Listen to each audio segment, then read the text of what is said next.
Hey YouTube family, welcome to our channel Kaygaon academy. तो मैं अभिषेक तिवारी लेकर आ चुका हूँ आप सभी के लिए one of the most important video आपके बोर्ड के पॉइंट ऑफ व्यू से, जो कि रहने वाला है आपके book keeping and accountancy subject से रिलेटेड। आज के लेक्चर वीडियो में हम ये जानने वाले कि भाई अब तक हमारी जो बुक कीपिंग एंड अकाउंटेंसी की जो भी प्रिपरेशन हुई रहेगी, उसको हमारे बोर्ड एग्जाम के लिए किस तरीके से बहुत ज्यादा अच्छे लेवल पर लेकर जा सकता है विद इन 10 डेज।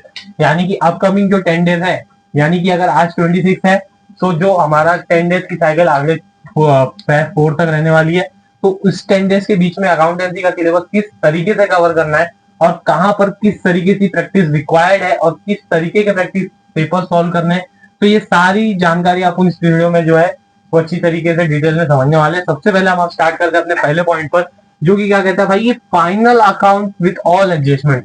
मैं बोलता भाई कि सबसे पहला क्वेश्चन अगर आप अपने प्रिपरेशन में ऐड करो तो वो आपका पहला चैप्टर है पार्टनरशिप्स ऑफ फाइनल अकाउंट। मैं बोलता भाई जो फाइनल अकाउंट का जो टॉपिक है ना, मैं आप सभी को रिकमेंड कर रहा हूँ कि इसकी सारी एडजस्टमेंट, अब मैं आप बोलोगे सर इतनी सारी एडजस्टमेंट है तो इन सबको कवर करना कैसे पॉसिबल है। देखो सीधी सी बात है कि कुछ एडजस्टमेंट्स है जो ऑप्शनल में आते हैं, कुछ एडजस्टमेंट्स जो है वो आपको फिक्स आते हैं। ऐसा नहीं होता कि वहां पे एडजस्टमेंट में ऑप्शन दिया हो, ऐसा नहीं है।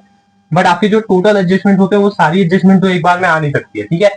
तो आप लोगों को ना क्या करना है भाई कि अच्छी तरीके से पास्ट ईयर के पेपर्स को देखो, कौन सी एडजस्टमेंट रिपीट हो रही है। और ये भी सबको आपको बता देता हूँ, बहुत सारी कॉमन एडजस्टमेंट होती है। सबसे पहला एडजस्टमेंट 1 मार्क्स के लिए क्लोजिंग स्टॉक 101% आपको आपके एडजस्टमेंट वाले कॉलम में दिखने वाला है, जो कि आपके लिए क्लोजिंग स्टॉक का रहने वाला है, जो कि उसका इफेक्ट आता है ट्रेडिंग अकाउंट के क्रेडिट साइड और बैलेंस शीट के एसेट साइड। तो ये 1 मार्क्स आपके यहाँ पर डन हो जाते हैं। नेक्स्ट आता है भाई आउटस्टैंडिंग एक्सपेंसेस। आउटस्टैंडिंग एक्सपेंसेस का मतलब होता है भाई कुछ चीजें भरना था, आधा भरा है और आधा भरना बाकी है, या 3 महीने का भरा है बाकी भरना बाकी है। तो ये चीज भी आप लोग को अच्छी तरीके से ध्यान में रखनी है भाई कि आउटस्टैंडिंग एक्सपेंसेस या प्रीपेड, ठीक है, प्रीपेड एक्सपेंसेस, बहुत सारे एक्सपेंसेस होते हैं जिनको हम क्या करते हैं प्रीपेड करके रखते हैं, ठीक है। तो वो प्रीपेड वाले एक्सपेंसेस और आपके आउटस्टैंडिंग वाले एक्सपेंसेस, ये दोनों अच्छी तरीके से याद रखते हैं, दोनों के इफेक्ट किस तरीके से कहां पर जाएंगे, ठीक है। उसके बाद में आ जाते हैं भाई अपने जो नेक्स्ट एडजस्टमेंट जो कहती है भाई डेप्रिसिएशन ऑफ एसेट। सबसे मेन और इम्पोर्टेंट जो हमारा कैलकुलेशन के बेस के ऊपर रहता है, जो कि हमारा डेप्रिसिएशन का टॉपिक है। और वो डेप्रिसिएशन के टॉपिक को आपको इजीली समझ में आना चाहिए, क्योंकि आपके 11th स्टैंडर्ड के अंदर डेप्रिसिएशन करके एक पूरा चैप्टर था। तो किस तरीके से मशीनरी ऐड होती है, किस तरीके से डेप्रिसिएशन निकाला जाता है, ये सारी चीजें आपने ऑलरेडी 11th में पढ़ रखी है। जिन्होंने नहीं भी पढ़ी है, बहुत सा इजी टॉपिक है, ठीक है, उसको अच्छी तरीके से डिटेल में आपको लर्न करना है। फिर आ जाते हैं भाई अपना नेक्स्ट टॉपिक है जो बोलता है भाई ऑब्जेक्टिव 20 मार्क्स के लिए अगर आपने फाइनल अकाउंट डन कर लिया है तो आपका 12 मार्क्स वहां पर फिक्स हो जाता है। और जैसे कि मैंने आप सभी को पिछले वीडियो में भी बताया था, ठीक है, जो हमारी इंपॉर्टेंट चैप्टर्स की वीडियो थी हमारे बुक कीपिंग एंड अकाउंटेंसी की, उसमें भी सेम थिंग बताई थी। सेम थिंग मैं यहाँ पर आपको बता रहा हूँ भाई, 12 मार्क्स का एक क्वेश्चन आता है और स्टेप वाइज मार्किंग की जाती है, ठीक है। किससे मार्किंग की जाती है? स्टेप वाइज मार्किंग की जाती है भाई। 6 मार्क्स आपकी पोस्टिंग पे होते हैं, 4 मार्क्स आपकी एडजस्टमेंट और 2 मार्क्स आपके टैली के ऊपर होते हैं। तो ये चीज बहुत ज्यादा इंपॉर्टेंट रहती है और ये चीज रहती है कि बहुत ज्यादा समझने वाली चीजें हैं, ठीक है। उसके बाद आ जाते हैं भाई अपने नेक्स्ट क्वेश्चन पे, जो बोल रहा है भाई ऑब्जेक्टिव्स। आपको ऑब्जेक्टिव किस तरीके से प्रिपेयर करने हैं। देखो बहुत सारे ऑब्जेक्टिव है, an number of the objectives आपके बुक में आपको दिए हुए हैं, ठीक है। किस तरीके से दिए हुए हैं आप सभी जानते हो। बट अभी हमको क्या करना है ना भाई कि आपके जो बोर्ड एग्जाम के जो क्वेश्चन है, ठीक है, आप लोगों को ना भाई जितने भी यूट्यूबर दिखते होंगे, जितने भी ऑफलाइन कोचिंग में जा रहे हो, आपके कॉलेज वाले बताते होंगे कि भाई पास्ट ईयर के पेपर्स को सॉल्व करो। और ये क्यों बोल रहे हैं, आप लोग सोचो कि अगर भाई एक ही सेंटेंस अगर हर कोई जो आपसे मिल रहा है वो आपको रिपीट कर रहा है, तो वो क्यों रिपीट कर रहा है? उसका रीजन है भाई वो वहां से ही क्वेश्चन आते हैं। आप लोग देखो भाई, जो पहला पेपर होगा और जो आखिरी पेपर होगा उसके बीच में, फॉर एग्जाम्पल 2023 से 2025 के बीच में जो 2024 का पेपर है, आप लोग देखो 70% जो भी क्वेश्चन पूछे हुए होंगे वो पास्ट ईयर से पूछे होते हैं, बस 30% ऐसा होता है जो थोड़ा सा न्यू ऐड कर देते हैं। तो ये चीज भी बहुत ज्यादा इंपॉर्टेंट है। तो मैं आप लोग को बहुत ज्यादा रिकमेंड कर रहा हूँ कि भाई जो ऑब्जेक्टिव वाले क्वेश्चन है ना, इनको आप कहां पर यूज करो भाई, आपके जो पास्ट ईयर क्वेश्चन पेपर है, और साथ ही साथ आपको आपकी बुक टेक्स्ट बुक के पीछे के जो क्वेश्चन दिए हुए हैं उनको भी धीरे धीरे करते जाना है, ठीक है। तो और फिर उसके बाद नेक्स्ट क्वेश्चन जो हमारा ठीक आपने फाइनल अकाउंट से रिलेट करता है, जो कि है एमपीओ आउटस्टैंडिंग प्रीपेड। दो एंट्री सेम होती है, डेप्रिसिएशन की एंट्री सेम होती है, यहां पर क्लोजिंग स्टॉक आता नहीं है, ठीक है। उसके बाद आ जाते हैं भाई अपने नेक्स्ट क्वेश्चन जो बोलता है भाई सब्सक्रिप्शन वाला। एनपीओ की एडजस्टमेंट सबसे इंपॉर्टेंट है, जो कि सब्सक्रिप्शन के ऊपर डिपेंड करती है। आपका आउटस्टैंडिंग सब्सक्रिप्शन, एडवांस सब्सक्रिप्शन और advance in previous year, advance in current year, ठीक है, ये भी चीज आप लोग को समझना बहुत ज्यादा इंपॉर्टेंट है और ये बहुत छोटा सा और बहुत प्यारा सा टॉपिक है। ठीक है, तो सब्सक्रिप्शन भाई कब एडवांस है कब एक्स्ट्रा है, तो वो चीज की भी क्लियरिटी होना बहुत ज्यादा जरूरी है। ठीक है, उसके बाद आ जाते हैं अपने नेक्स्ट क्वेश्चन जो बोलता है भाई, और ये तीनों क्वेश्चन जो है मैंने आपको बोला ना भाई कि ये फाइनल अकाउंट, ऑब्जेक्टिव और एनपीओ, ये आपको विद इन 3 डेज खत्म करने हैं और एक क्वेश्चन का एटलीस्ट मतलब एक टॉपिक का एटलीस्ट 5 क्वेश्चन को सॉल्व करना है।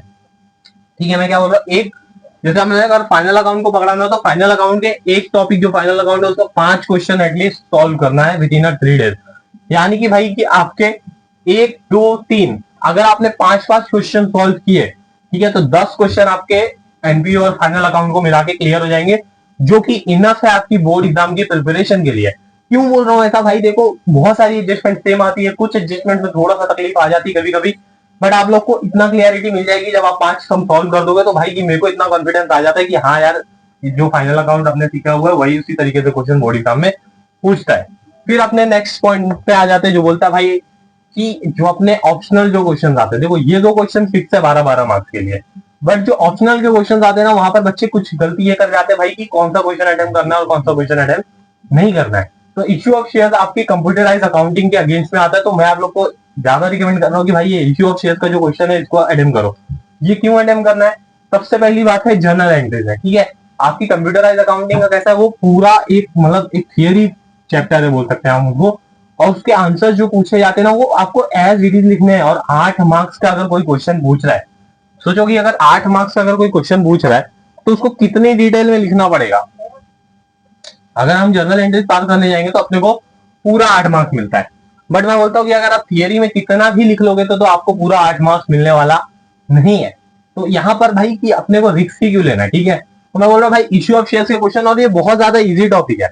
अगर आप देखने जाओ थोड़ा सा एंट्री कॉम्प्लिकेटेड कर दी जब वो शेयर फॉरफीचर और आपके कैपिटल रिजर्व में ट्रांसफर करने बोलता है, बट उसके पहले की जो अलॉटमेंट एप्लीकेशन रिसीव की एंट्री होती है, ड्यू की एंट्री होती है, ये बहुत ज्यादा इजी होती है। ठीक है, तो ये भाई अगर आपने कर लिया तो आपकी ये 8 मार्क्स यहाँ पर डन हो जाएंगे। 8 मार्क्स अगर आप नहीं भी कर पा रहे क्योंकि भाई वहां पे जो शेयर फॉरफीचर और उसकी एंट्री याद करना और साथ ही साथ उसके अमाउंट को आगे पीछे करना वो थोड़ा सा डिफिकल्ट है, तो मैं लोग बोल रहा भाई आपको जहां तक इजी लग रहा है वो टॉपिक तक आप क्लियर करके रखो इस टॉपिक को। और अगर आप इसमें आपने अगर 8 में से 6 मार्क्स भी स्कोर कर लिए तो कि इनफ होता है भाई, 6 मार्क्स स्कोर भी बहुत बड़ी बात है बोर्ड एग्जाम में। ठीक है, उसके बाद आ जाता है भाई नेक्स्ट क्वेश्चन जो कि हमारा डिसोल्यूशन, डेथ और रिटायरमेंट रहने वाला है।